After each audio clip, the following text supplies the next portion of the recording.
Hi, and welcome to So You Want to Be an Information Security Consultant. This is a presentation that I gave just recently at two conferences, besides Nashville and the Cybersecurity Summit in Birmingham, Alabama.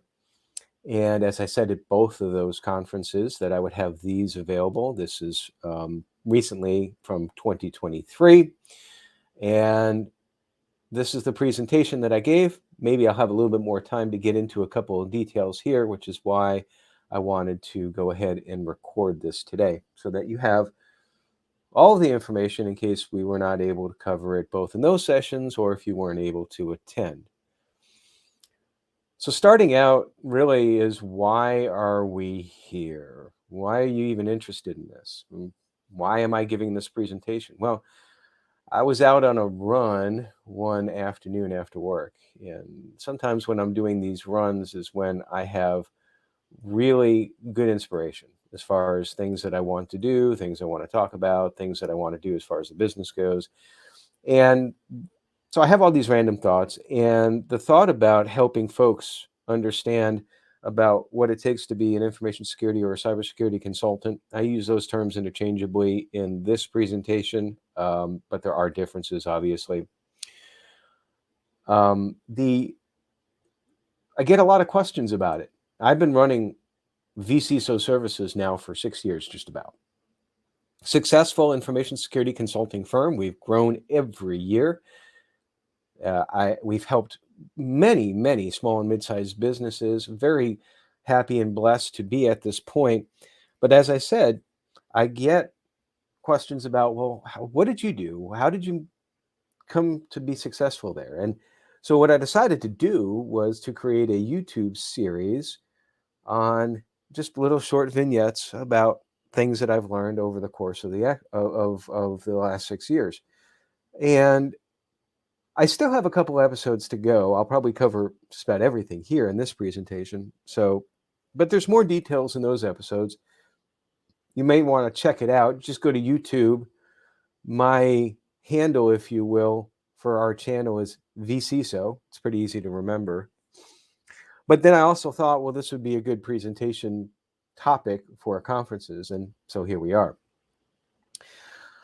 And there's really some differences and some things that are the same. Now, being an independent consultant can be incredibly gratifying. You're not putting all your eggs in one basket, so to speak. If you're an employee, you're basically a consultant with one client.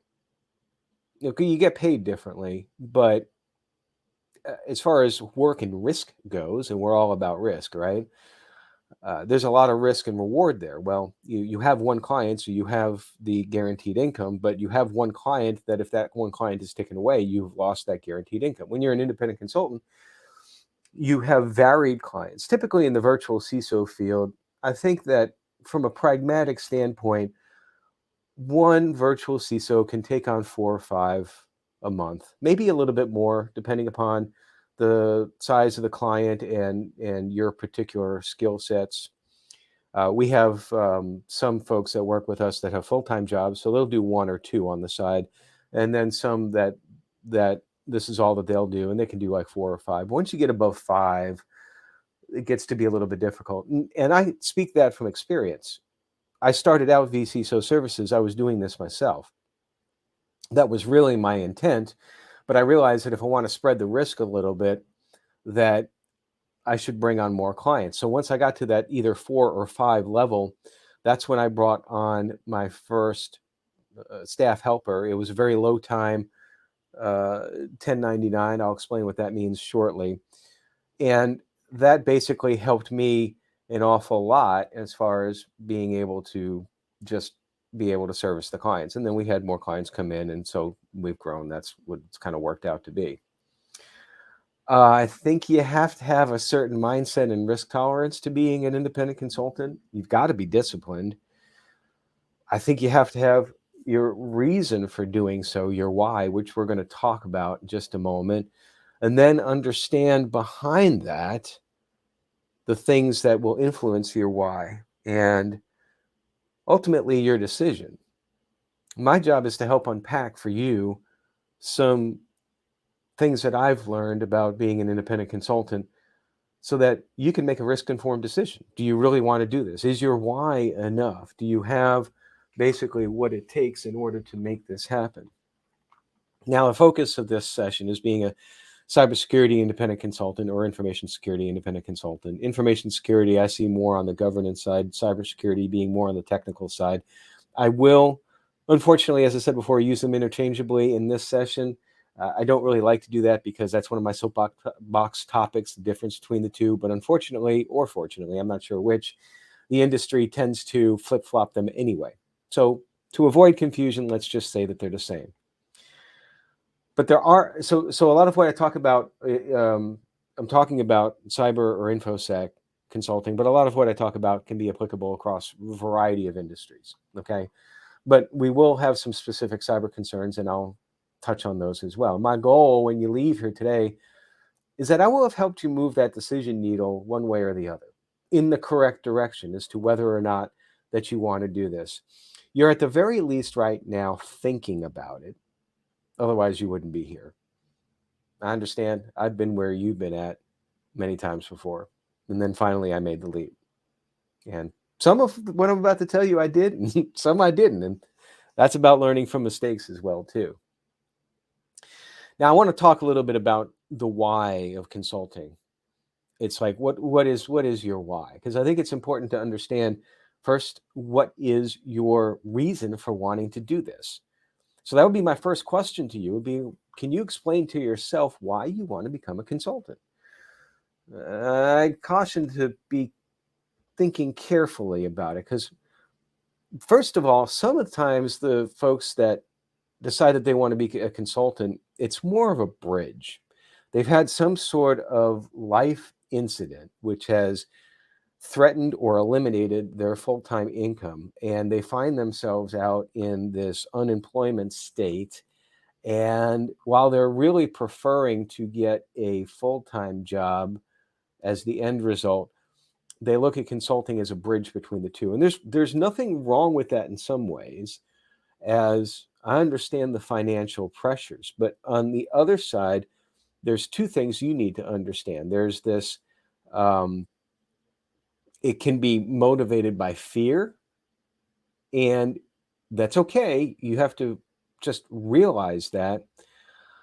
But also, you may not be able to have as many opportunities as you would think. And I'll give you an example with VCSO services. Now, we won't take on somebody who's looking just for a short-term work on a virtual CISO gig because that's not how virtual CISO gigs work.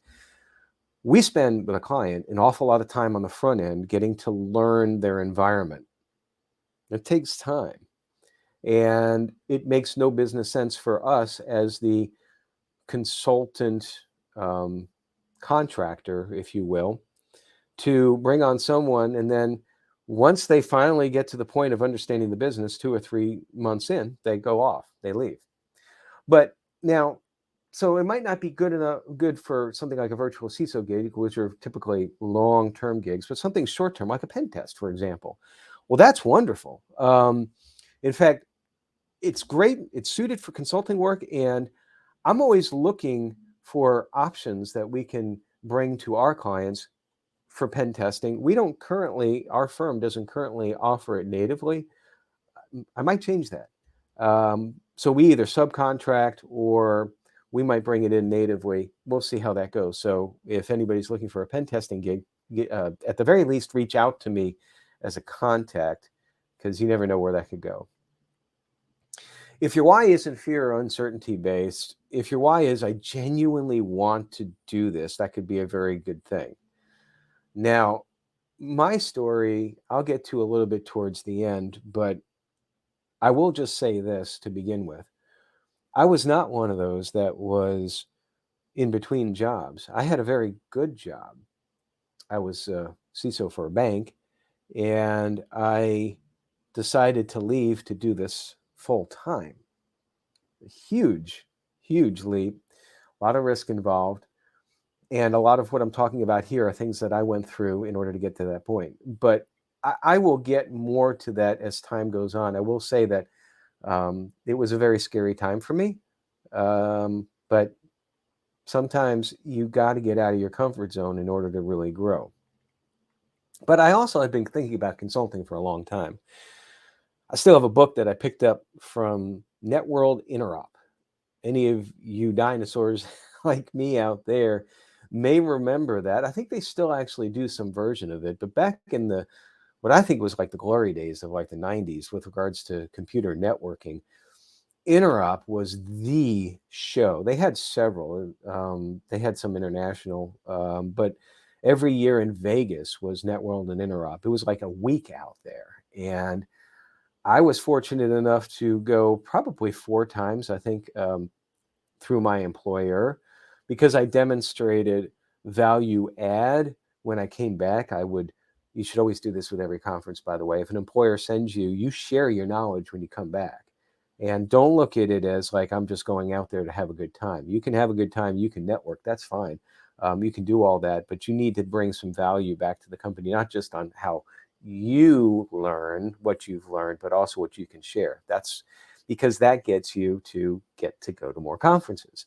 But I am digressing. And as I said in the beginning here, by doing this in the comfort of my office, this presentation, not under a time constraint, I'm probably going to go on a few tangents. So, anyway, going to Interop in the mid 90s, one of those times I got a book from a gentleman, I can't remember his name, but he had published a book that was called the From Surf to Serfdom: How to Become a Network Consultant. You can probably look it up. It's probably still available on Amazon or someplace today. Excuse me, I just hit the microphone. Sorry if that created a little bit of an audio disturbance there. Um, I never actually finished reading the book. I probably should. As I was reading it, I realized that there are some things that at the time I just wasn't ready to face, and like all this stuff about invoicing, taxes, business, and all that. I realized at that point in my career, I was more comfortable having someone else pay my paycheck, so that was fine. But as time went on, I know that I can timeshare well. I understand that, and that's one of the attributes that I think you need to have as a consultant, and particularly also in information security and cybersecurity. It's you're I kind of like I'm focusing on the pen test thing right now. You're most likely if you're a full-time pen test consultant, you're most likely at any one time working on several engagements, and you have to be able to segment, no pun intended, between the two, or partition, no pun intended, between all of them, and work very well that way. So there could be other reasons why you might want to do this. You might want to do it for the money. You might hear that consultants, they charge significant rates, and I think that that would be fine. Um, but you have to understand that there's some caveats. Like as an example, you're not going to get what the big firm charges. Let's just say big firm A charges $500 an hour for a virtual CISO. If you're the virtual CISO on that, you're not going to get 500, you don't even have that. I mean, it really depends on the engagement and how it's all worked out. You could probably get more than half that, but there's a lot of um, issues involved. Who else is involved on the project? Like as an example, we have a tag team.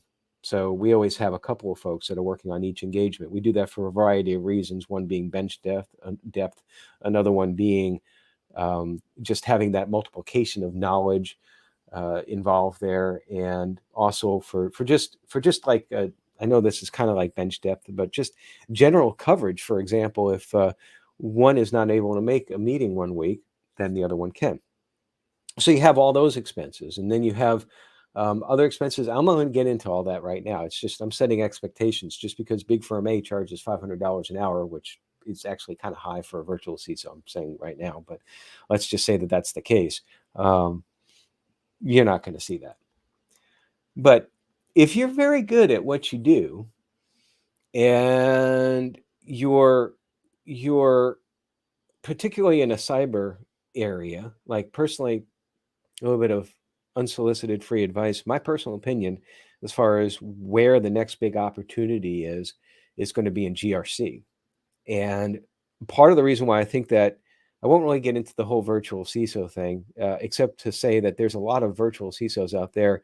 That's still a good field to get into because a lot of the virtual CISOs out there are not qualified. They're not risk professionals. They don't understand risk. They've never presented to a board of directors or C-suites. They're just VCSO ENO is what I call them, VCSO in name only. Now, if you talk about pen test vulnerability assessments, red teaming, blue teaming, purple teaming, all that stuff, all the techie side, there's a lot of good people out there, but I think that field's saturated. It's fun. I get it. I've done that sort of work beforehand when it was not called all that. It was called troubleshooting. and initially, probably the first time I used TCP dump was 30 years ago. So I get that. I understand that. But there's a lot of people out there, a lot of good people, and it is getting kind of saturated. GRC, I think that's the next big step. But anyway, if you're really good at what you do, it can be a very lucrative path. So, as I said, the first step is determining your why. And it could also be that, I guess the last thing I have on the list here is about making a difference. That could be part of your why as well, too. That's part of my why, but we'll talk about that a little bit later. But right now, let's talk a little bit about expert advice. I mentioned that I do this YouTube series on my consulting journey, if you will. Well, I think after the second episode, a friend of mine that I've known for 30 years plus, I went to college with him, he responded to a LinkedIn post where I was promoting the video. And he said, this is great advice. And he added like one or two other things. And I said to him, I said, it'd be great if I got you on. And we sort of had like a discussion together about this. And the reason why I say that is that he had jumped into the independent consulting and business ownership field. So they're one and the same in a way. I'll talk about that shortly.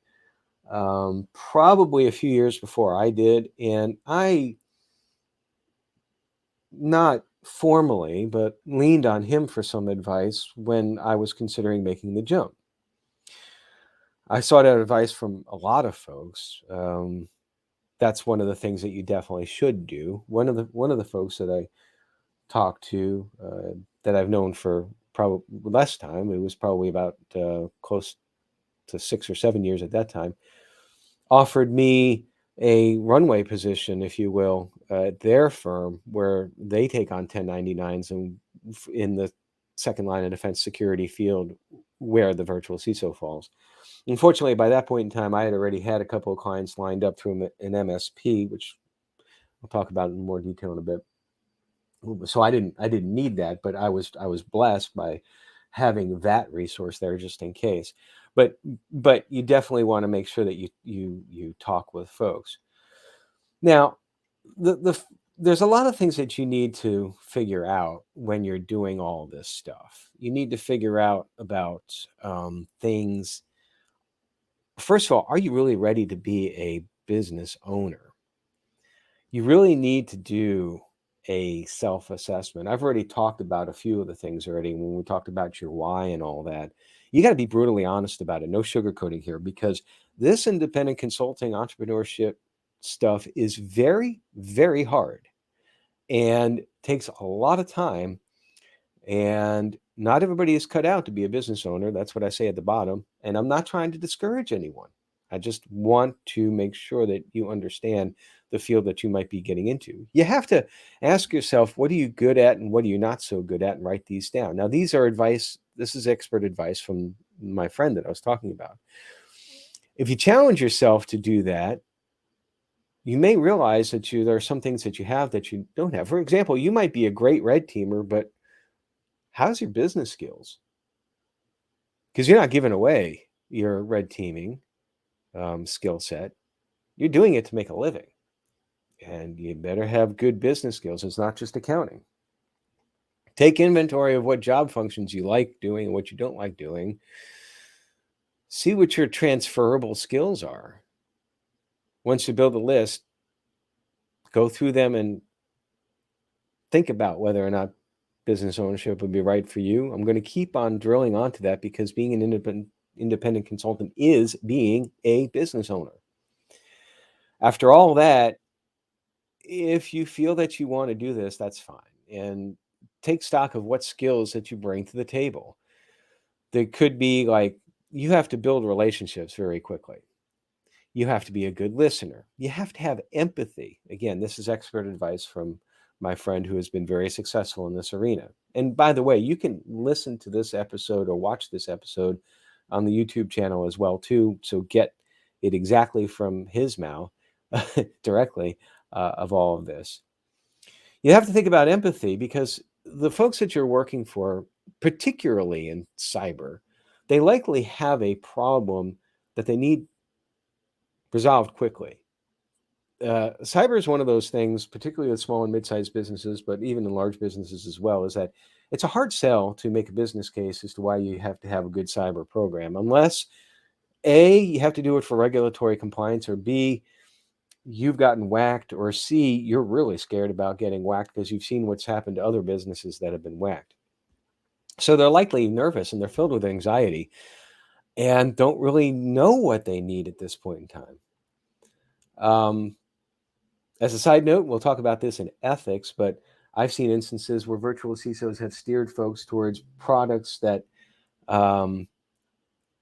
they've provided, I should say, that bad advice. We'll talk a little bit about this. I don't want to get into the details specifically about that.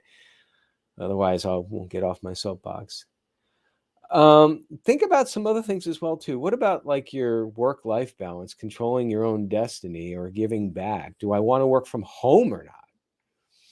Like working from home, for example, um, is something I'll talk about a little bit in the next slide. But you definitely need to see if you want to have that freedom. If you want to have your 1090, you got to figure out if you want to have other folks working with you. I mentioned about having 4 or 5 clients, and I brought on a 1099. Do you want to eventually have employees? That's a whole different ball game right there. Now, one of the things that my friend did bring out early in the conversation is that, and I tend to agree with this, I think for me it's been multiple times, that we do tend to pivot in our career sometimes, or we have those points where we can pivot. I pivoted several times in my career. One was pivoting from the very comfortable field of higher education into government. And then the first half of my career was all in higher ed. And then I entered into government. And then from there was another pivot, because up until then, all of my career was all my paychecks were in some way, shape, or form from a government entity, even when I was in higher ed. So when I was in the Air Force Reserve, that's government. When I was at the University of Buffalo, that's a state school, it's government.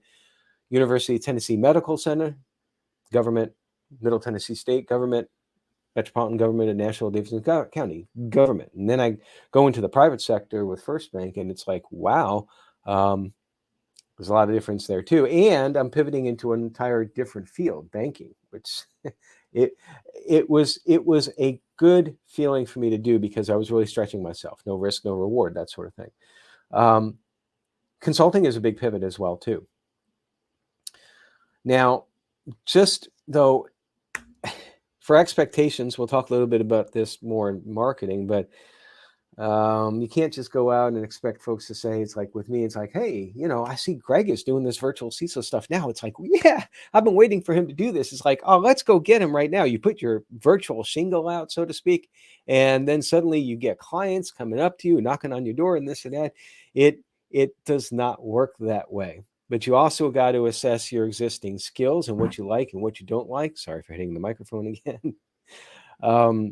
For example, I'm horrible with cold calling. Tried it. Not good at it. Doesn't bring me joy. The whole point is that if you're going to control your own destiny, no matter what you do, you're going to have an element of self-promotion, though, when it comes to running your business. If you're not comfortable doing cold calling like I was not comfortable, you're going to have to figure out another way to market. You're going to have to either spend some money on a firm or take out ads, or you're going to spend money, you're going to spend time. I actually truly believe that 80% of what I do is directly related to marketing in the firm here, without a doubt. You could even make the case that what I'm doing right now is marketing to an extent, because it's getting my name and my firm's name out there with the little vCISO logos there, that it might trigger in someone's mind, hey, I know this guy, he gave a great presentation on being a consultant, but he does his virtual CISO stuff. Maybe he's someone we want to talk to. So there's time involved with that. So I mentioned it at the beginning of the slide. I'm going to mention it at the end. The bottom line here is that not everybody is cut out to be a business owner, which is, again, is what an independent cyber consultant is. And that's okay. There's nothing wrong with that. You just want to realize it before you jump in too deep. I went the wrong way there. There we go. So we talk about now risk assessment a little bit more, assessing your own risks, what you bring to the table. And I'm not going to talk about like doing a actual risk assessment, risk register, or anything like that, although I could go down that path and get lost. But becoming a consultant carries incredible risk, perhaps most importantly on the financial side. Now, when I made the leap 6 years ago, I was following a career in which I've always had a job. I've had a job, at least my full-time career, since I started full-time at the University of Buffalo. The day after I graduated from college, I've had a job. I've been employed ever since, and I graduated college. It will be 30 years ago next month. So constantly employed for 30 years.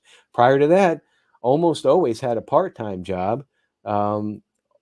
Sometimes more than one. I was working part-time at the University of Buffalo as an IT consultant for 4 years, off almost straight, until, with the exception of that little war thing in the middle with Desert Shield, Desert Storm.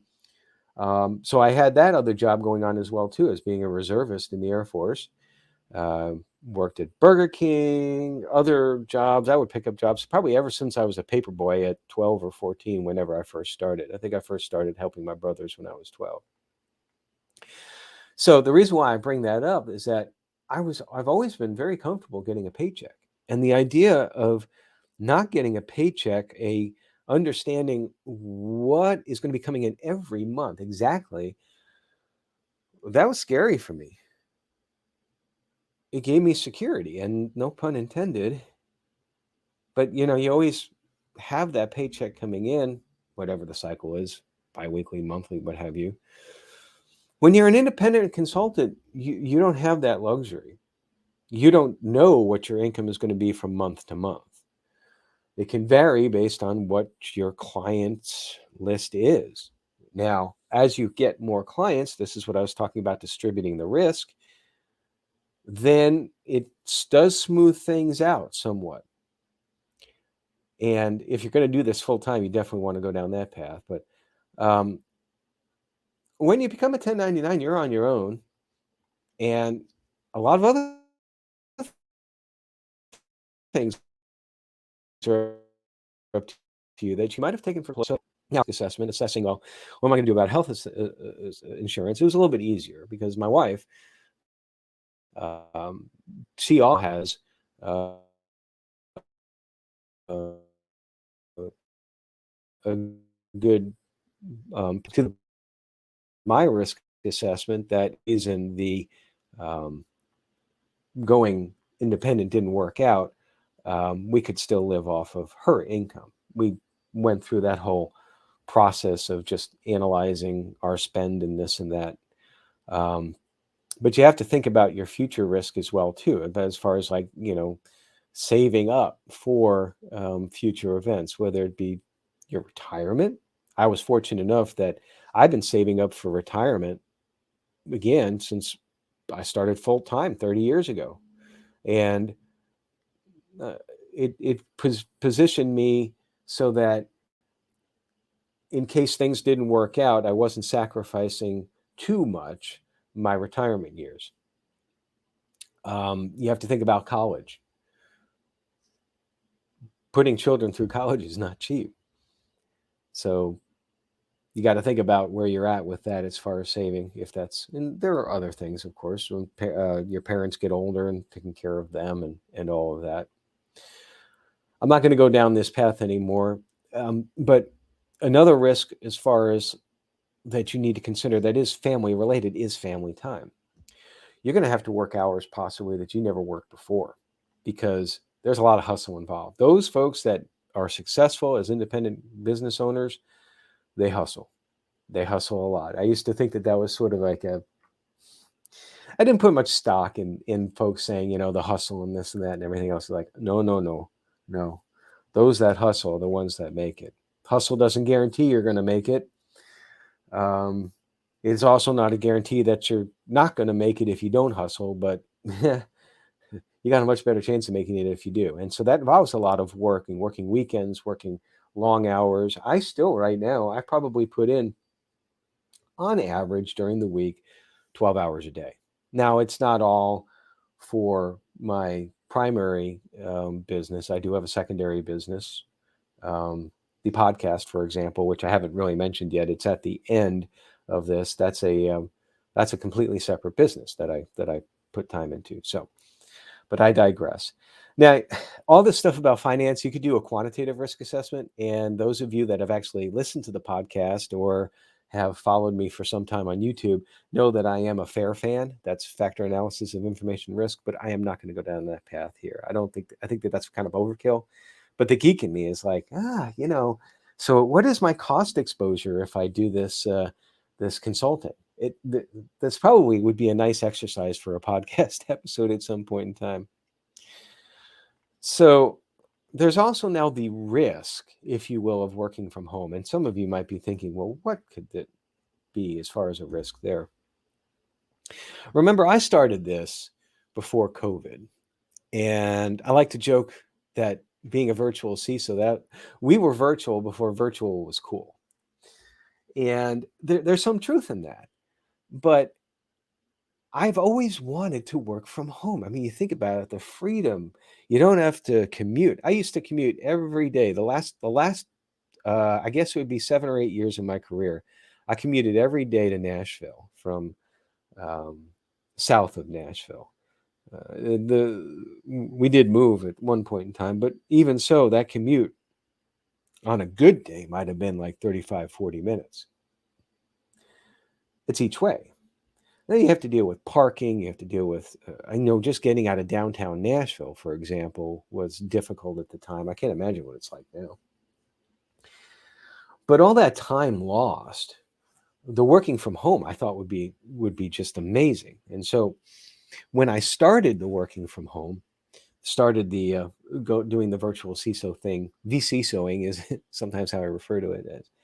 When I started doing that full time, I just loved it. It's like I could commute from my bedroom to my office. It would take me 20 seconds and I wouldn't have to change clothes if I didn't have any meetings that day. Zoom wasn't really a thing and WebEx was the big thing back then, but we still had video meetings. Back in the dark ages, like 3.5 years ago, because COVID started 3 years ago. That's when all the video stuff really became popular. Anyway, I digress again. About 6 months in, I felt like I was going stir crazy working from home. I needed to be around people. And going to like a coffee shop just doesn't do it for me. I don't know. That's just me. This is my self-assessment. So I signed up with a co-working group called eSpaces. And it's kind of like a WeWork. It's just more regionalized. And I would go in twice a week. I go in early in the morning. I find my own little cubicle set up there, and that was my office. And I found that I was also more productive when I was there. But more importantly, I was around people, and I was getting my people fix. Now, eventually, that ended up being where I ended up getting a small office full time, and then a larger office, which is actually where I'm recording this from right now. And I don't work from home all that often anymore. I love coming into the office here because I love my job. If you had told me that when I first started this thing, that I'd be spending, I won't say how much I spend on this office, but it's not cheap, that I'd be spending that as someone who could work from home. Well, I can't anymore because I have an employee that works with me here now. So, but I'm just in general, if you had said that, I would have been like, no, I know myself. I could work from home. I definitely enjoy it. I failed on that risk assessment there. So That's one of the things that you have to think about when working from home. There's other things as well too. You might gotta, if you are going to work from home, you got to think about having the proper space. You really, you really have to have. I'm probably saying things that are obvious now in the post-COVID area, but definitely like your internet, segmenting off what you're doing from the rest of your home's network. It's amazing how complicated like my home network is. It's in some ways it's more complicated than MTSU's was when I arrived there in '98. Certainly the bandwidth is more. Um, I think I've got like basic 50 meg down, whereas the bandwidth at MTSU was a T1, which, if you remember, is 1.544 megabits per second. If I got that right. If I got that wrong, please call me out. Office supplies. You need to make sure your environment is somewhat professional. I like to have personal stuff around me. That's why you got all the trinkets down here. So, but anyway, I go through all this. I did miscalculate as far as the working from home. That's just one of the self-assessment that you need to do. The takeaway here, of course, is that your assumptions when doing your self-assessment, your risk assessment, may be incorrect or incomplete, and they may change as you progress as a cyber consultant. So don't be afraid to reassess your risks. Don't lock yourself into one thing. You can change your direction. You can pivot to what you think is better. There's always going to be the risks of making mistakes. That's okay. I make mistakes all of the time, and I will continue to make mistakes. I guarantee. I made some doozies in the business, but I've recovered from them because I've learned from them. I'll maybe talk a little bit more about mistakes as we go a little bit further.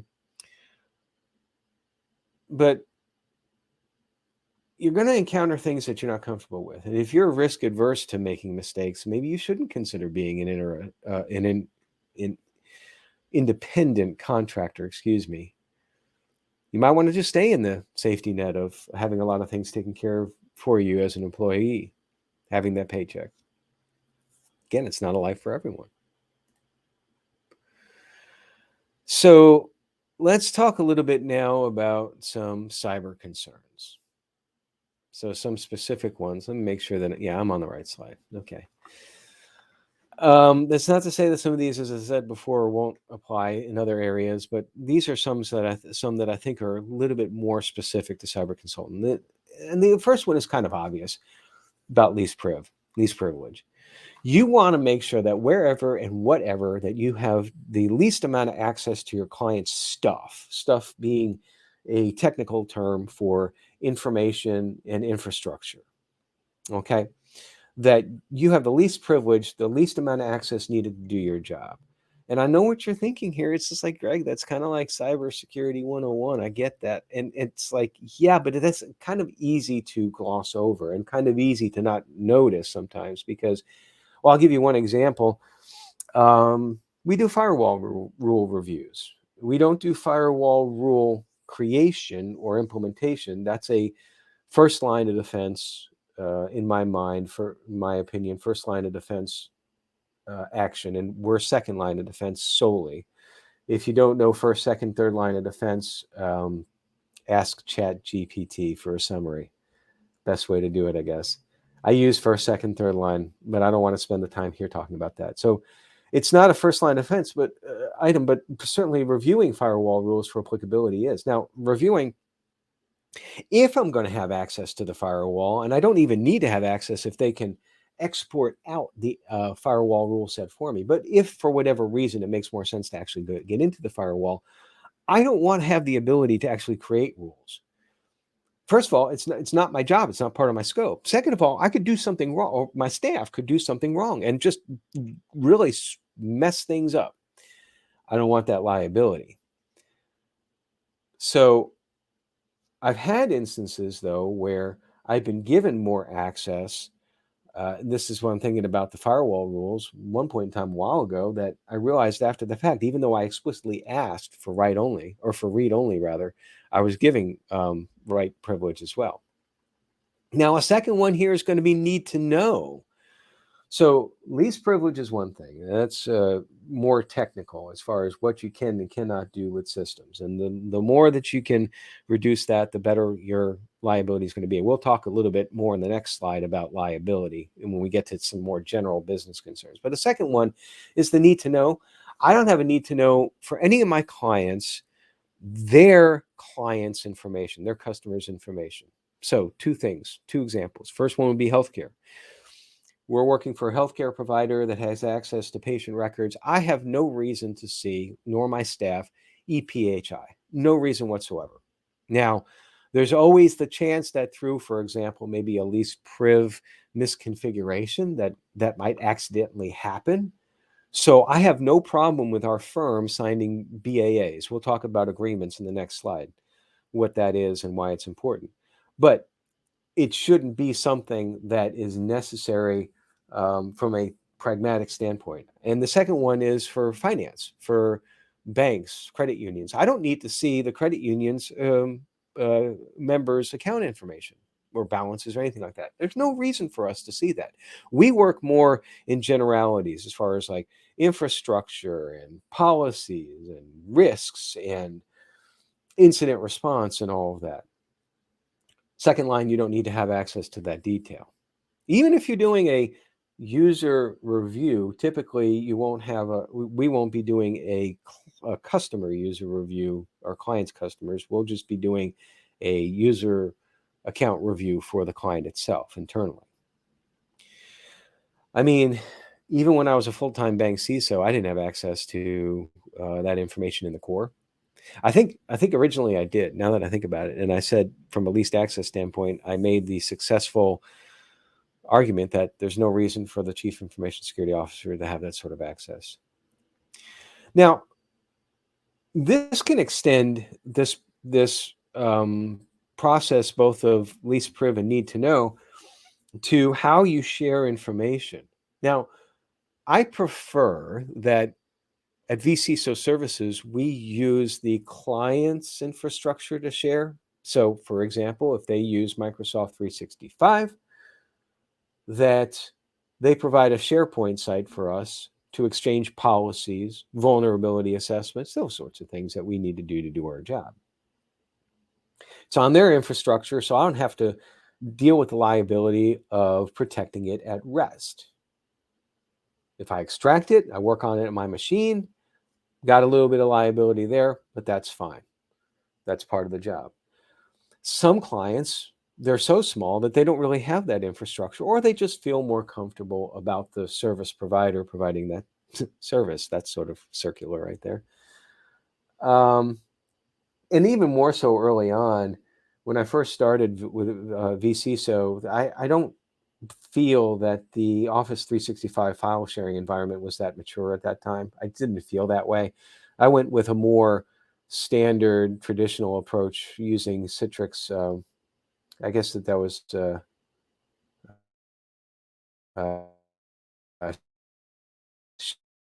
share file at the time. So we don't use that anymore. And it's okay with that. I'm okay setting up the controls there. You got to make sure at least priv that only the folks, like for example, within your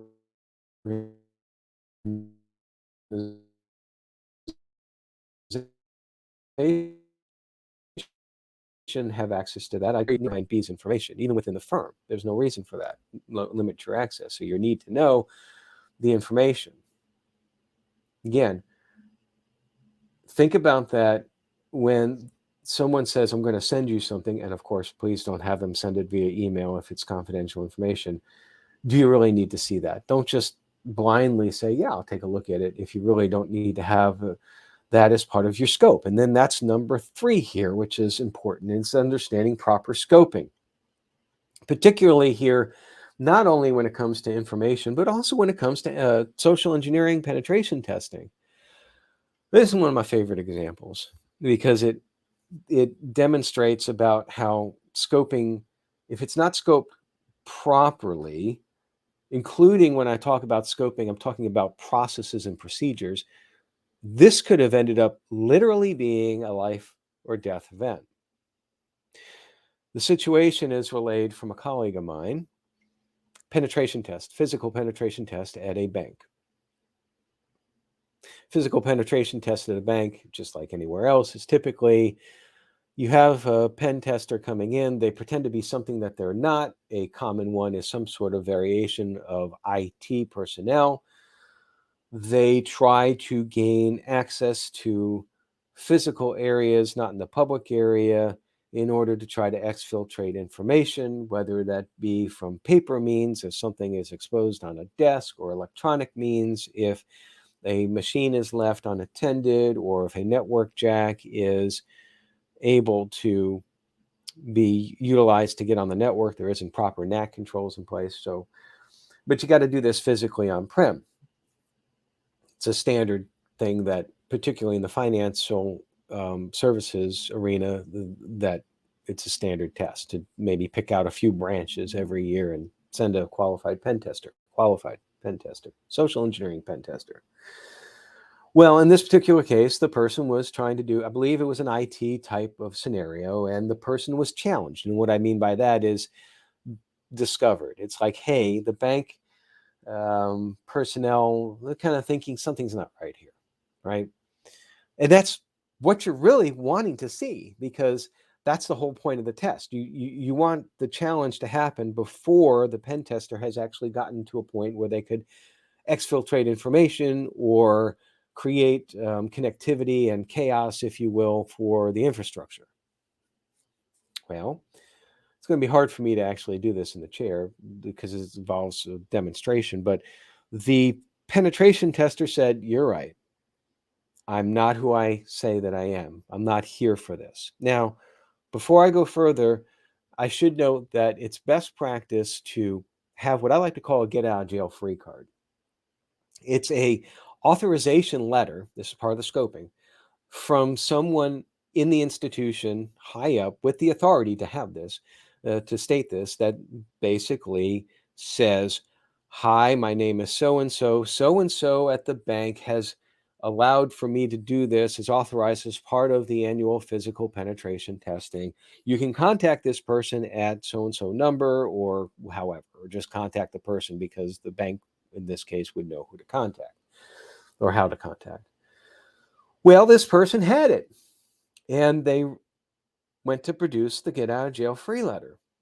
They reached behind their back as they said, "I'm not actually who I say that I am. I'm here for something else." Now, think about that for a second. You're at a bank, person just said, "I'm here for something else." They're reaching behind them. What are you thinking? They thought potentially gun. It freaked them out. He produced the letter, and after heart rates came down, let's just say that the penetration testing company was admonished for the insensitivity of the procedure. Fortunately, there wasn't an armed security guard nearby or anything like that, because if you think about it, at that point in time, that could have ended up with very, very grave results. So think about your scoping, and think about, as part of your scoping, the processes involved. Make sure that you have agreed upon how you're going to, in this instance, respond to the challenge.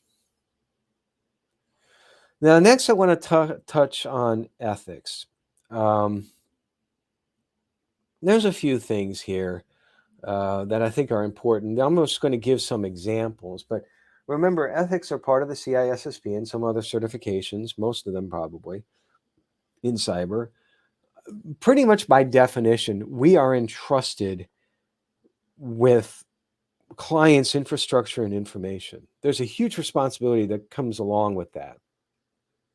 And we're expected to have high ethics. Now, this is true whether or not you're working as a consultant or not. But you have to realize you might have, like as an employee, business processes you follow. If you're an independent consultant, you have to create all of these yourself. So and part of it is acting in an ethical manner. I want to give a few examples that I've come across in my cyber consulting journey, real world examples of ethics concerns. The first one has to deal with invoking a virtual CISO from an MSSP, Managed Security Service Provider. Now, I want to start out by saying, and emphasizing this straight, that just because an MSSP offers a virtual CISO service does not mean that that's a bad thing. There can be bad elements. There are two bad elements that can happen with that. And for anyone who's looking for a virtual CISO, I encourage them to consider these two items when looking at a MSSP. One of the items is make sure that the virtual CISO that they're providing actually has real, either, if not chief information security officer experience, real deep risk management experience. And it can be that they came up as a virtual CISO, that they apprenticed, if you will. That's fine. You don't have to be, it used to be, in my opinion, back in the day, that you had to have been an actual CISO in order to be a virtual CISO, because that's when the virtual CISO field was young. Now, people do apprentice through there, and that's fine. There's nothing wrong with it, but they have to have the experience. They can't be an IT security director or manager type level. The second is that they can't blur between first and second line. If the MSSP has very good separation between the first line services that they provide, so firewall, rule implementation, and second line, firewall rule review, that's fine. But if your virtual CISO is the same one that is actually configuring your firewall and then reviewing, you see how that's an issue there? Well, one instance was even a little bit worse than that. And this was relayed to me on one of the Virtual CISO Moment podcast episodes, maybe 6 months ago. I have done so many interviews as of this point. I think I'm at about 70 that I've done over the course of 13 months and a few days. But anyway, the guest was saying that they used to work for an MSSP, and they offered virtual CISO service. But their business model here was that the virtual CISO was really also acting as an inside salesperson. And what I mean by that is virtual CISO goes into a SMB, small and mid-sized business, does a gap assessment, which is fine and proper. That's what we do. And it comes to see, it's like, you don't have like this control in place. DLP, maybe we'll say, data loss prevention. And you really need it because of this regulation, this standard, and so forth. So far, so good. And even talking about the risk and all of that. Then the virtual CISO says, and our firm has a solution for that. You see where that is not looking terribly ethical? Now, it could very well be that the solution that the MSSP, is a fabulous solution, fits the mold exactly right. And it could be that the price point is the best price point you can get. And it could be that that gap is a real gap. But unless you manage that relationship correctly, there's that huge, at the very least, perception of something's not right. And in this particular case, the MSSP was actually intentionally using the virtual CISO in order to drive sales of those sorts of services. The second one is they're both misrepresenting yourself. And one is misrepresenting yourself in a background check. This particular example, I was very much interested in bringing on as a 1099 a virtual CISO. This was some time ago. The person seemed to have great credentials, talked with them on video, great synergy, if you will, as far as security philosophy and philosophy of service goes. Absolutely a perfect fit for a potential new client that was coming on board. I mentioned to the prospect, to the potential candidate here, that part of what we do, we have to do this, is we do background checks on all of our consultants. That's something that limits our liability, and we'll talk a little bit more about that in the next slide. And this person said, no, it's not a problem. Absolutely, go right ahead. So we did. Took a little while for the background check to come back because apparently, and I won't go into details, but the person had some serious, very serious charges that actually prevented them from leaving the state, that were in the process of being worked through. I think that they had a trial coming up like 6 or 8 months later.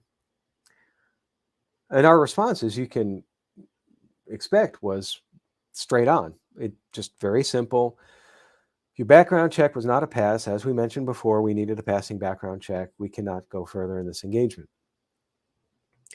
And there was some pushback there, and I can understand that. The pushback was more or less like, how can you believe that this is actually the case? It's a case of mistaken identity. It will be taken care of. There's no issue here. And that may or may not be the truth. But that wasn't the point. The point was they lied. They were not truthful. They lied by omission. When I said, is there anything that we should be concerned about when we're doing the background check? And they said no. That was the point in which this should have come out. Now, does that mean that we would have gone with them? I don't know. We never went down that path, but we might have if, in fact, these incidents were things that were mistaken identity, maybe, but we need to know that. And we need to make sure that the client of ours that we would be matching the virtual CISO with was fine with that as well, too. I work my business and my life in complete, utter transparency. I am an open book. And on that note, the one thing that causes me to end relationships is if you're untruthful. Don't do it. It's not worth it. It's not worth it. The third one is don't misrepresent yourself in your credentials. Some of you may remember, maybe this was like more than a year ago at this point in time. Maybe it was even longer than that. There was somebody who posted on LinkedIn that best advice to get into cybersecurity. Put on your LinkedIn profile that you're a virtual CISO, and then go out and start doing virtual CISO work pro bono for nonprofits or for small businesses. Learn your trade that way. And then eventually you can build a client list and have references. Lying is never a good way to start a relationship. These businesses are relying upon a qualified consultant to help them. One of the things that I always ask on the Virtual CISO Moment podcast, what's the most significant threat to small and mid-sized businesses? And the best answer I ever got was bad advice. And think about this. You have someone who doesn't know what they're doing, who self-admittedly in this post is saying to use other organizations as your training field without them knowing that you're using them as your training field.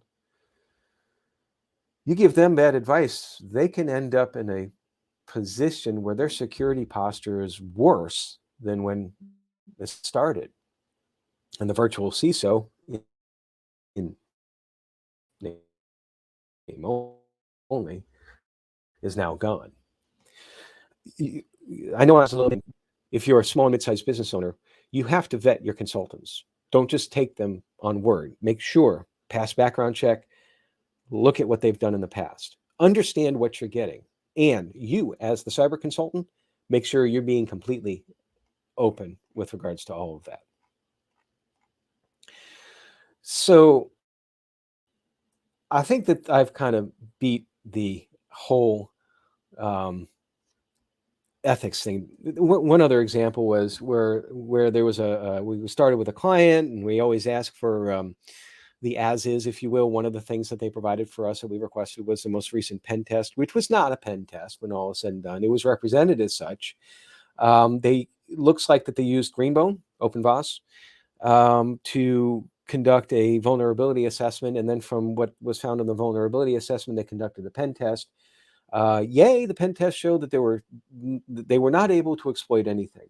Well, the reason why is because when they ran this thing, they ran it where they were doing a discovery, like the basic discovery, which was being blocked. So they couldn't find any targets. And so the green bone scan came back with no targets. No targets meant no vulnerabilities. No vulnerabilities meant no way to penetrate in.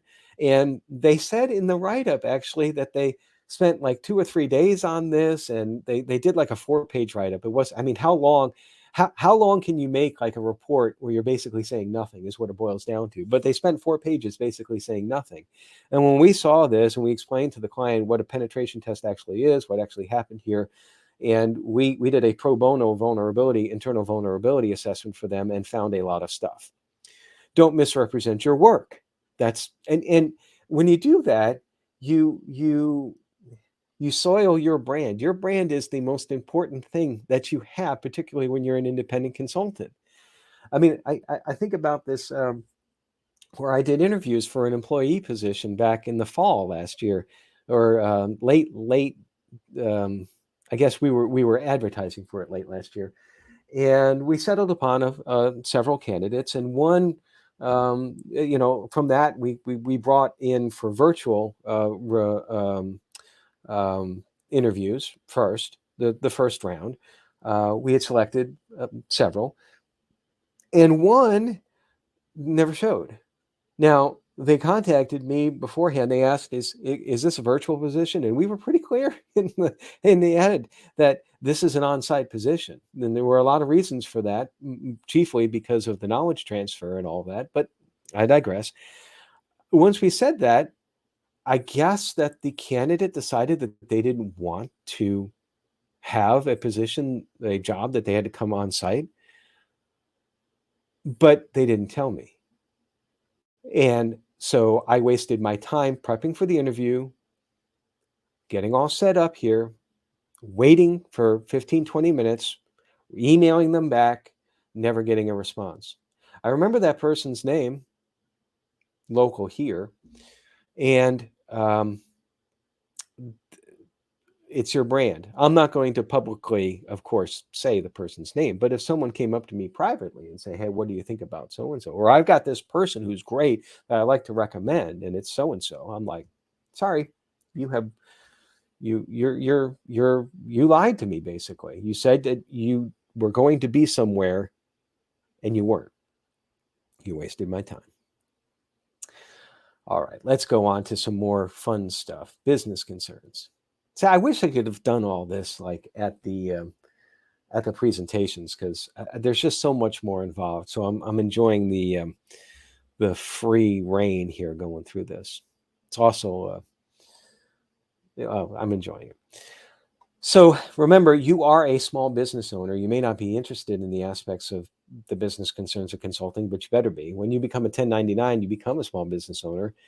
So it's best you understand some of this. I know it's kind of dry, but let's go through some of this stuff now. The first is that you should really consider forming your own LLC, limited liability corporation.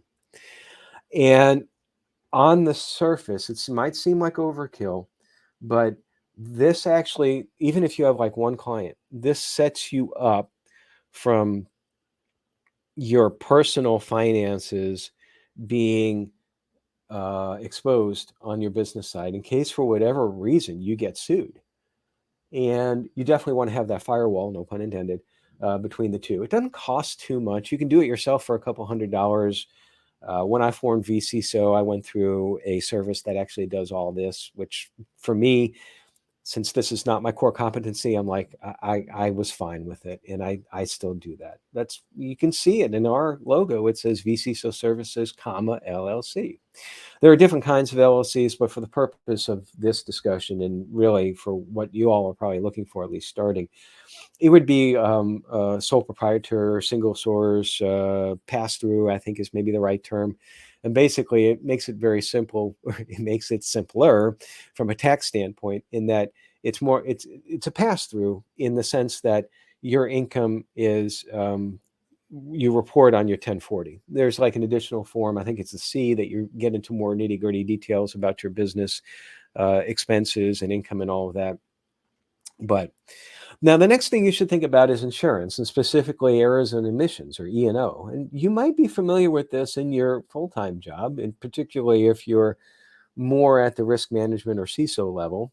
So none of this is really all that special, but insurance will give you a little bit more of a assurance if something goes wrong that it won't negatively affect you too much financially. It also helps with regards to clients. Some clients are prospects, they mandate needing to see a COI, a certificate of insurance. I want to say maybe that base starts at about $500,000 coverage, and it's not terribly expensive, more than a few hundred a year, or no more than a few hundred a year. But don't listen to me on that. Talk to an actual broker. And then what about cyber insurance, you might be thinking? Well, for some of the things that you do, again, particularly if you limit your liability, your exposure up front, this is where I was talking about least priv and need to know. You may not need that. I'll be completely transparent here. The beginning years of vCISO didn't carry cyber. I didn't see a need to, because we were just looking at policies, procedures. We didn't really have access to any of our clients' internal stuff, if you will. Remember what stuff stands for. But once we got access to internal stuff, then this could be because either we were working with a GRC in their environment that we needed to have VPN access to, or we started to do internal vulnerability scans, as I mentioned previously. Then I thought that our liability, that kind of exceeded my risk tolerance, unofficial risk assessment there. And so we went with cyber. But even then, cyber insurance is a cost of doing business you just have to think about. Taxes. Where do I go? Where do I start with taxes? Well, before that, let me just finish with cyber. If you're doing like pen testing, because you're actually like starting out on having access to their stuff by definition, you might want to really seriously consider it to an extent. That's between you and your broker and your risk tolerance. Taxes. It's difficult, and I think maybe I'm feeling it a little bit more right now because we just finished tax season. It can be complicated, but you have to understand at the beginning that your taxes that you receive, your income that you receive as a 1099 is not taxed at the same rate as if you're an employee. When you're an employee, your employer is paying for several stuff. They're paying for your workers' comp. They're paying Social Security. They're paying health insurance. You have to pay what they call self-employment tax, which is basically the part of the taxes that the employer would pay when you're an independent consultant. And this can be significant. You are responsible for all your taxes, and any consulting agreement that you enter into, worth its weight, is going to have something that's reminding you, saying, hey, you are an independent consultant. You are responsible for your own taxes. So let me, as an example, I hire you as a 1099. I pay you, say, $5,000 over the course of a year. And you just report that as normal income, or you don't even report that as income at all. Remember, on my side, we're sending you a W-9, which shows you how much we paid you, and you have to file that on your 1040-C. We're also filing that with the IRS. So they do know. And just because you don't get a W-9, don't assume that the company, through their own unethical practices, didn't file with the federal government. It could easily have gotten lost in the mail. You also have to file quarterly estimates with the IRS, because you're not getting stuff.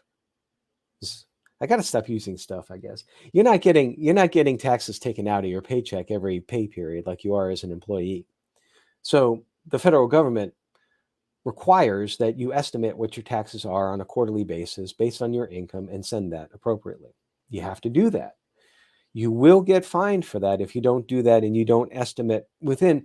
It's a pretty large confidence interval, maybe is the right way to say it, or at least an interval where if you're off, but it's not unlimited. I was off significantly one year, and I ended up paying a fine to the IRS. It wasn't huge, but it was enough to like a slap on the wrist and to get your attention. It's like, because fines are what? They are wasted money. It's gone. So now the same, you know, applies for other taxes. And I've already talked about health insurance, and you have to do your own health insurance. If you're not under a spouse's or partner's policy, then you got to figure out if you want health insurance. I guess there's no law that says that you have to have it. At least I don't think so. Or does Obamacare say that you have to have it now? I'm not an expert in that field. Didn't stay at a Holiday Inn Express. For me, my risk tolerance always had health insurance. Always. Always. But don't forget about other taxes. So here I am. I'm located in Tennessee. And this was the last part of the taxes that I had to deal with. And there's business tax, and then there's franchise and excise tax. And there's also property tax, which is property tax is local. That's the county I think I pay for. And that's usually later in the year. It's not during this whole big April tax period. But business tax and franchise and excise are two things that you have to pay to the state. And you have to pay based on what you filed on your 1040C. So 1040C has to be done, and then you have to go through and do this calculation. And it can be significant. Basically, 6.5% of your income is subject to excise tax minus several deductions. So it really doesn't become an issue until, well, as an example, one of the things you can deduct is Social Security, up to whatever the number is that year, the contributions, which I think is 148,200 this year. So if your consulting business made less than that, then you can pretty easily say you don't owe any franchise, or rather excise taxes in Tennessee. You probably owe franchise tax of like $100. But you go above that, you get more successful, and you earn more, you pay more. That's okay. Then if you're deciding that as you grow more, that you want to bring on employees, well, that's a whole nother story. When we hired our first employee, I had to go through the whole process of learning a whole different part of the business. There's workers' comp. There's laws and regulations you have to follow.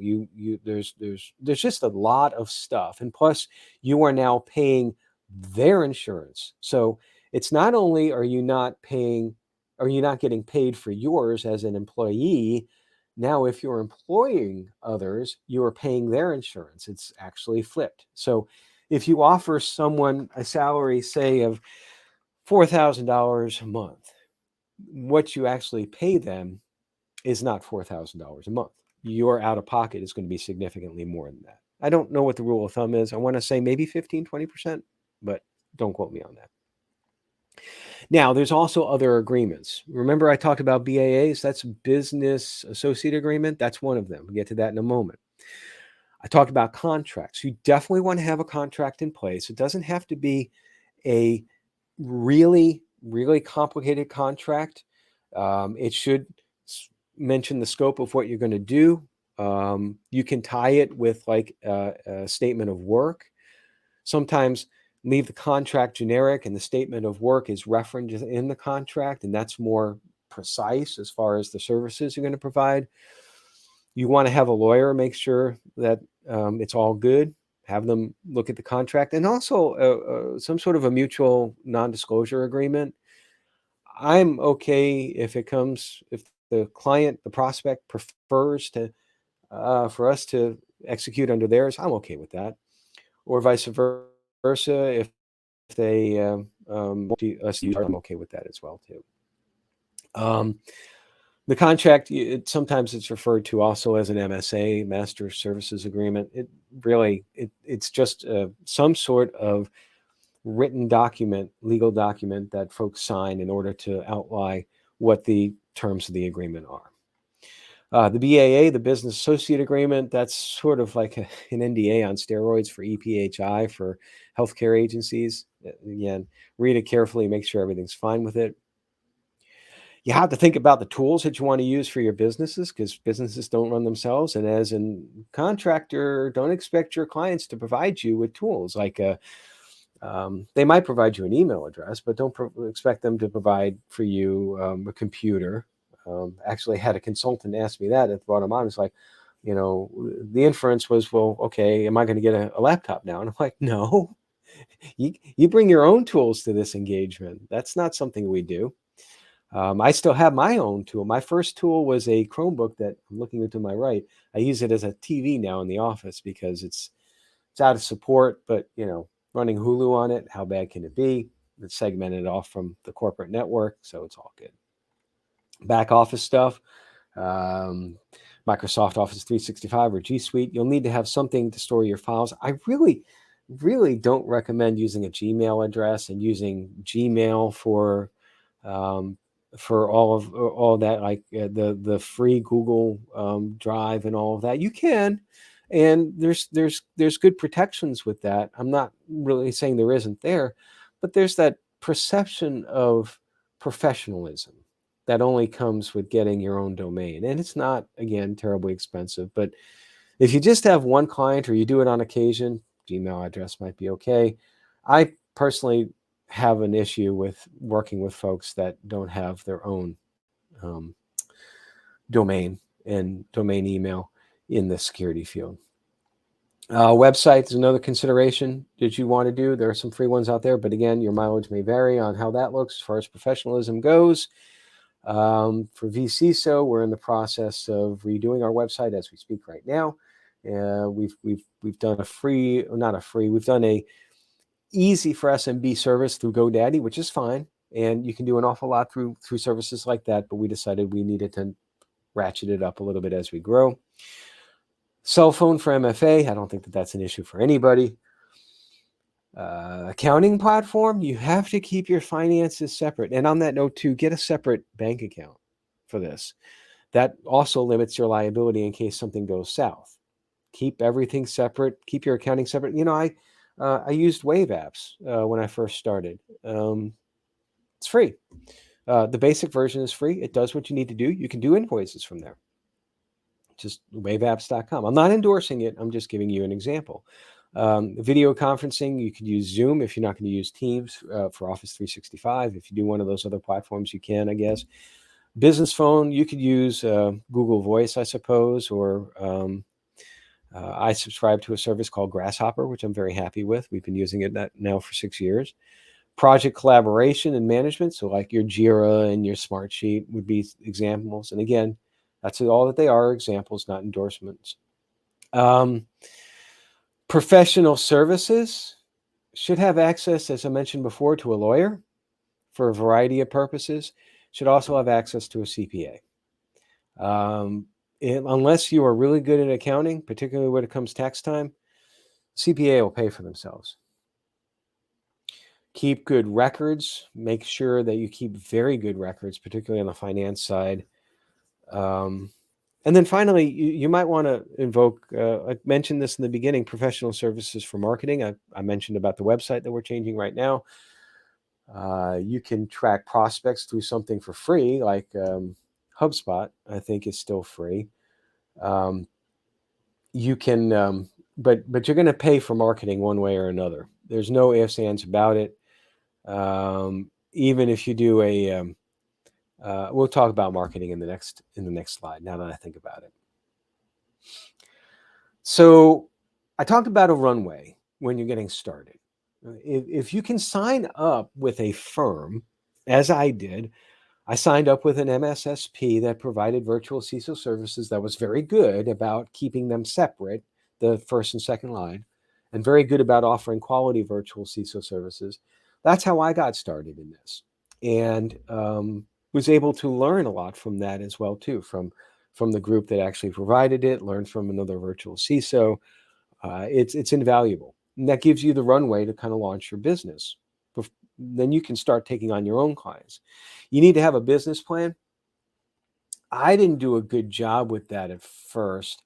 I had a great network. I already mentioned that before. I talked with folks, and one person in my network, their sister had was, I think, a business advisor for venture capital or something like that. But anyway, she was able to provide me some great information about the basic concepts of a business plan. So, like, what am I going to charge? I already went down the path about looking into what your other expenses are. You're not going to get what you charge because you have all this other expense as a business, even if it's just yourself. And then part of this is going to be marketing too. How much of that are you going to put towards marketing? Again, if you're working with an MSP, well, that they handle the marketing for you, but you can't charge an MSP the same rate as if you went out and got your own client. It just doesn't work that way because you're paying them for all the hard stuff. Because getting prospects, let alone clients, is hard, and you have to understand that. Some other things as far as professionalism to think about: health insurance, talked about before, headshots for marketing. What about your dues for professional organizations? You won't have an employer, for example, paying if you have an ISSA membership, for example. Rent if you decide to lease an office at some point in time, internet service, phone service. There's a lot of variables involved. Staffing, I've already talked about. So depending upon the size and complexity as you build this, and think about when you charge, think about your future rates as well too, because what you charge, you might be able to charge your first clients a little bit less than as you go along, and that's fine. And I would suggest that if you do that, you keep them at a legacy rate. That's just a nice thing to do if your model can support that. But let's get back to marketing, because again, that is, I like to joke, a 4-letter word. You need clients to get revenue, and you need to have a strategy for getting clients. You can outsource much of this, and that gets pricey, very pricey, or you can do it yourself. As I've mentioned, probably 80% of what I do for vCISO is probably marketing related, including what I'm doing right now. In some way, shape, or form, that's what this is. It's also a service. I get that. And part of my mantra is if you have a heart of a servant, you'll always be successful. A lot of what I try to do is to give back, but there is that marketing aspect as well. I think I've spent more time on business social media the last 6 years than on personal social media since my first social media account. And my first social media account, if I remember correctly, was MySpace. So I think Facebook, maybe I joined in 08 or 09. So I spent a lot of time on social media related to the business.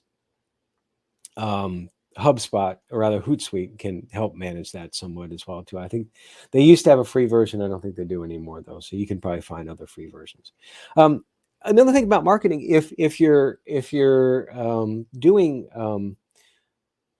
going to conferences as a vendor booth, you probably never considered just what the vendor actually pays to be sitting there and giving out the free trinkets, which aren't free to them, by the way. They cost a lot of money.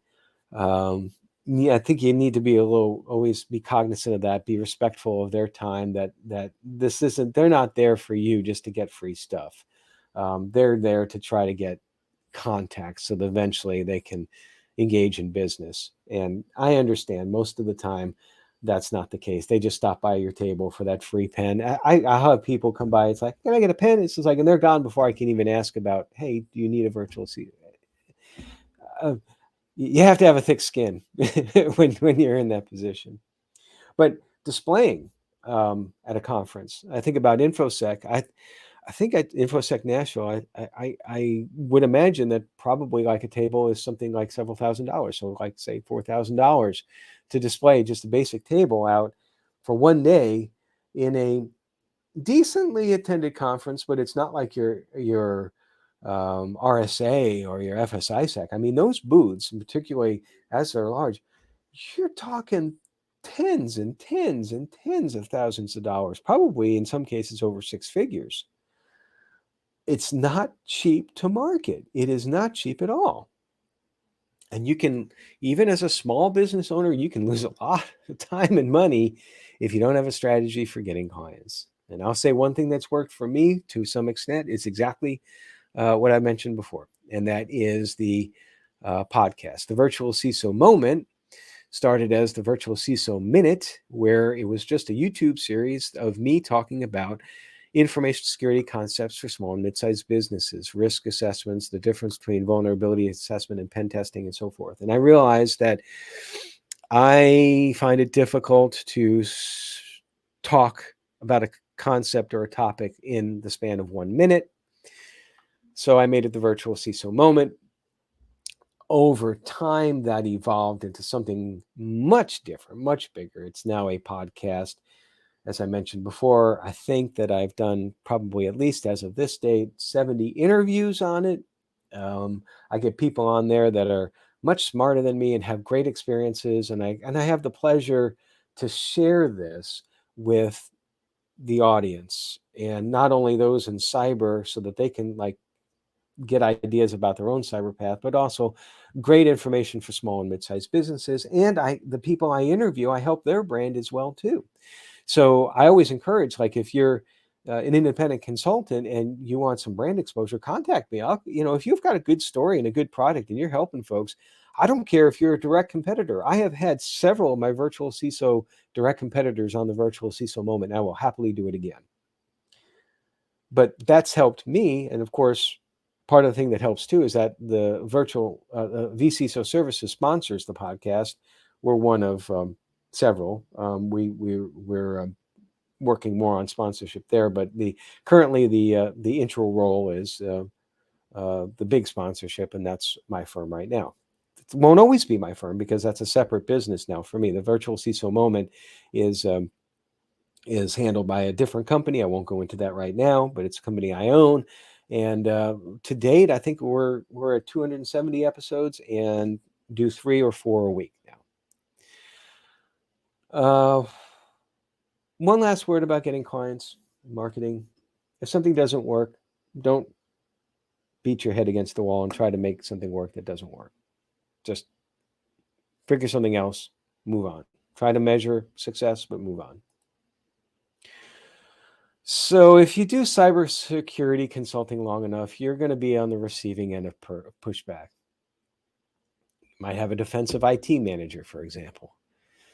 This is where understanding culture can come into play. You may be working with several different clients, and each client is different. Each culture is different. There's no one size fits all. I have found, for example, that the best thing to do in general, though, for clients is to gently try to steer them from their existing processes towards better processes. You don't just want to rip out and try to install.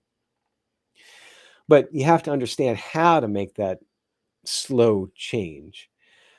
If you can successfully integrate yourself into their culture and as early as possible, then you'll have a much better chance at a long-term relationship. You won't have a good chance at a long-term relationship if you negatively approach the pushback of the findings that you're presenting. You might be in a position where you're giving them some very bad news. If you can give them bad news and give them solutions, doesn't have to be through your firm. In some cases, as I mentioned before with ethics, maybe it's not a good idea to be through your firm, depending upon how you present it and how you can explain the separation of duties. That goes a long way. But sometimes it's difficult to navigate that part of the culture. I mean, something else that could be so simple is like whether or not clients typically want to have faces on camera or not for regular calls. I think we're about 50-50, where half of our clients just love that FaceTime and half the clients, they're just blank. They just don't want to be on camera. And I'm like, okay, so I will adapt to whatever, and we will adapt at our firm to whatever that they feel is correct, what they like to do. Follow your client's lead on everything culture. Who your champions are at the client, who make problem children. It seems to be there's an IT. I get it. There's some defensiveness there. There is a fine line between the client being right, which is a common saying, customer's always right, right? But trying to improve their security program with from an ethics standpoint, that is why you're there. My best advice for understanding culture is to talk less and listen more. Some consultants seem to be think that they get paid by the word, or by the time.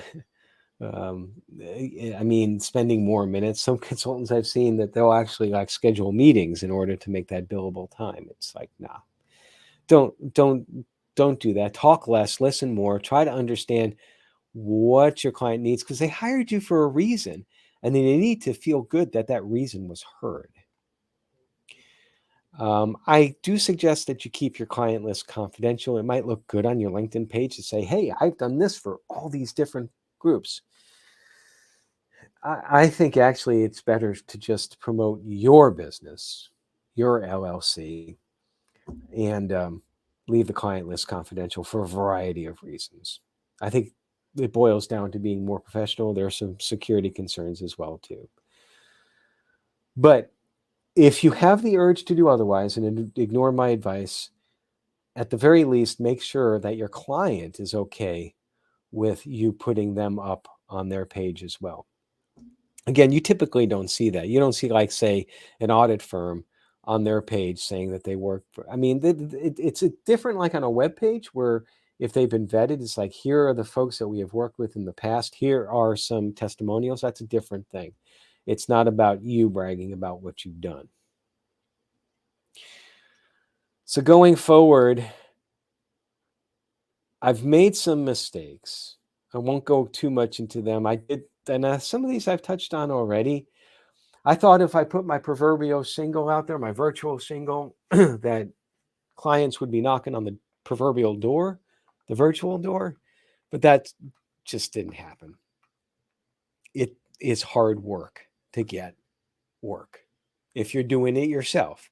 If you're not doing it yourself, you're paying somebody else to get that, whether it's a marketing firm or working through an MSSP or a virtual CISO firm like vCISO Services. Cold calling, I went down that path. Mistake I learned from. Some mistakes I still do. It's not too long ago, I accidentally copied the wrong person on an email. It was another client. And in that sense, it kind of exposed a bit one client to another. Those sorts of mistakes, typically speaking, most people have a lot of grace for that. I just feel very bad about doing it. It's human nature. You're going to do that sort of thing. There was nothing in the email that was confidential because I don't send confidential information in email, but it was just one of those things that didn't look terribly professional. But I know that the parties involved, they were fine with it. It's me beating myself up over it. And I do try to do better. Partnerships, you can't do it all, and you don't want to try to do it all. If you try to be a jack of all trades in the security space, you're going to do a lot of stuff, but very poorly, each one. Find your specialty and then partner with other groups. That's why I said in the beginning of this, it's like, we don't do penetration tests, but happy to partner with folks that are really good in that space that do it. Probably won't partner with a firm directly because then you start getting into paying firm fees and all that. We look for direct folks that we can have a direct relationship with as a 1099. So, I mean, if you're local to the Nashville area, because I definitely am more apt to want to hire someone, not hire, contract with someone local, give me a holler. If you're a really, really, really good pen tester and looking to pick up some side business, we'll talk. Not going to guarantee anything, but I definitely will guarantee one thing, and that's that I will consider. And most of the folks that come to me with this sort of thing, I'll also say I don't take on board because I'm very particular with the skill sets that I'm looking for and the demonstration of the attitude of service. And I'll just leave it at that. Service expectations, you don't want to exceed your core competency. I already talked about that. If you want to grow, and that's a little bit down the road, my best advice is to grow at a measured rate. Take on prospects that align with your core competency. And I could have accelerated the growth of vCISO significantly, but there's a few things that we won't do. I've already said I won't go beyond my core competency. I won't go beyond second line. I also won't take on clients that are just looking for compliance. If you just want to get compliant to pass a SOC 2, there are plenty of other folks out there that'll help you. I mean, technically, yes, that is a second line of defense, but our goal is to build sustainable, complete, holistic, meaningful information security programs and to run them. That'll always be our goal. So, and it's worked out well for us. That's all I can say. This is advice. Take it or leave it. I added the thing about 5 years here just to mention that, how you measure success in business is you ask anybody and you'll get all sorts of different answers. But one of the things that I've always heard is that if you make it 5 years, then you can consider that you made it. And we're at 6. So I can confidently say that we have made it. But at some point in time, you're not going to want to run the business anymore for whatever reason. I can think of several that I think about. I'm plotting the end game for vCISO services. I have no idea what that is. That doesn't necessarily mean the end game for the firm itself. It means my involvement in it. Because at some point in time, I'm going to want to retire. Everybody does. Everybody leaves the job. Everybody leaves their consulting thing. And if you've built something, the more you build, the more you have to consider what your end game is. But I don't know when I'm going to cross that line. So maybe around 2030 or so, I'll talk about that as well. I know that's a lot to absorb. We've been looking at the timer here, a 45-minute presentation. I'm about an hour and 40 minutes in. And that's because I love this. It's like I was able to spend time going on so many tangents. And I hope that this has been helpful to you in some way, shape, or form. And I hope I haven't scared any of you away from cybersecurity consulting, because it really is a rewarding life. I thoroughly enjoy what I do. My only regret is that I wish I'd done it sooner. But realistically, I didn't have, for what I do, the experience to do it sooner. I needed to have those years and years of information security, cybersecurity, and IT experience, including 10 years at the CISO level, before being really effective for my clients. So timing is what it is. Now, my final words or advice are simple. I started by emphasizing finding your why. And I'm going to tell you my why. And there's a little bit more about this on the YouTube page as well too. And you can find that actually, talk from 2017. Right after I started this, I talk about my why, and it has not changed in almost 6 years now. I was fine at my job. Could have retired from there. I was 50 years old at the time, so I wasn't close to retirement, but could have retired from there. Would have been very comfortable. Would have had a good career, good income. I felt a God nudge, tap on the shoulder. And the message was basically this: Greg, you're doing very well with your talents, but I challenge you, you can do better. There are small and mid-sized businesses that can use your expertise. I want you to consider that. And I did. And it was tough for me because I like to eat. As I said before, I've had a steady paycheck my entire career. Me taking this pivot in my career was a huge, huge leap of faith. But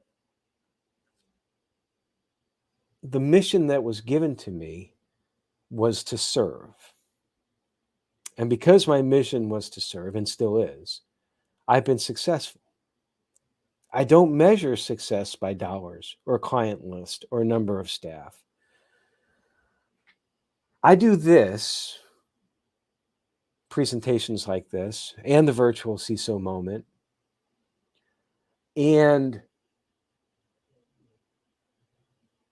the business to serve. Now, there has to be an element of compensation. I get that. We all have to eat. I always use eating as an example of that. But my why, when all is said and done, my why is to serve. which is why I say my mantra is, if you have a heart of a servant, you will always be successful, because service and not those other things are what you value. Thank you. If you have any questions, here are some ways to get a hold of me. The YouTube channel, obviously my email, first of all, the YouTube channel, the podcasting, you can find the podcast at Spotify there. You can find the video there. And now you can also find it on the YouTube channel, but you can get the audio of the Virtual Cecil Moment podcast just about any major podcast distributor. If your podcast distributor does not offer it, I would appreciate it if you let me know. Probably a problem on my side. And then I would invite you to follow me on Twitter at Newt Noise. There's a whole reason why I'm named Newt Noise, and I've had that handle for close to 30 years, not necessarily on Twitter, but as far as email goes, personal email, and on LinkedIn as well, too. So thank you again for your time. I hope again that this is worth you spending time with me.